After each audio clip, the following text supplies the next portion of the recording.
इमरान को पश्तो नहीं आती लेकिन पठान है। खातिम अल-नबिय्यीन पढ़ना नहीं आता लेकिन मुसलमान और आशिक रसूल है। बेगैरत इतना है कि बीवी ने इसकी बदकिरदारी की दास्तानें लिखी हैं लेकिन गैरतमंद है। यहूदियों का दामाद है और बीवी बच्चे इसके यहूदियों के पास हैं, यहाँ तक कि 300 कनाल का घर जिसमें ये रह रहा है वो यहूदियों का दिया हुआ है, लेकिन बकौल यूथियस उम्मत मुस्लिमा का लीडर है।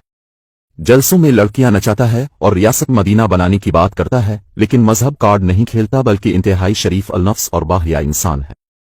खुद अपने आप को प्ले बॉय कहता है, एक नाजायज बेटी का बाप है लेकिन बदकिरदार नहीं है।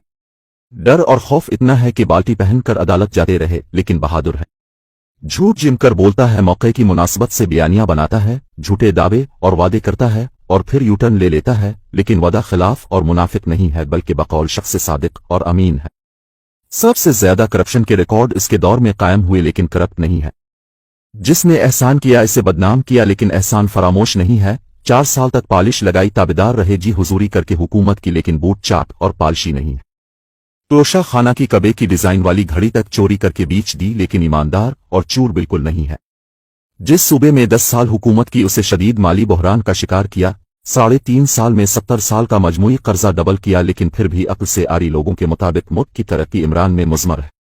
मुल्क बदनाम करने में कोई कसर नहीं छोड़ी और तबाही के दहाने पर लाखड़ा किया। IMF के नुमाइंदे को स्टेट बैंक का गवर्नर मुकर्रर किया लेकिन मुहिब वतन। आखिर कौम की आंखों पर पट्टियां क्यों बंधी हैं?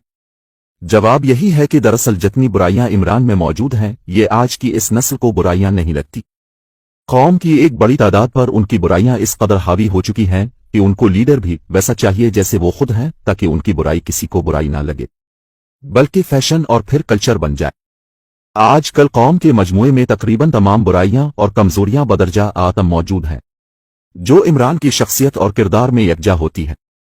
कौम की मजमूई बुराइयों जैसे बदकिरदारी, मुनाफकत, झूठ, फरेब, चालबाजी, मौका परस्ती, अहद शिकनी, इल्जाम तराशी, करप्शन, किरदार कशी वगैरह। कहां तक बताऊं?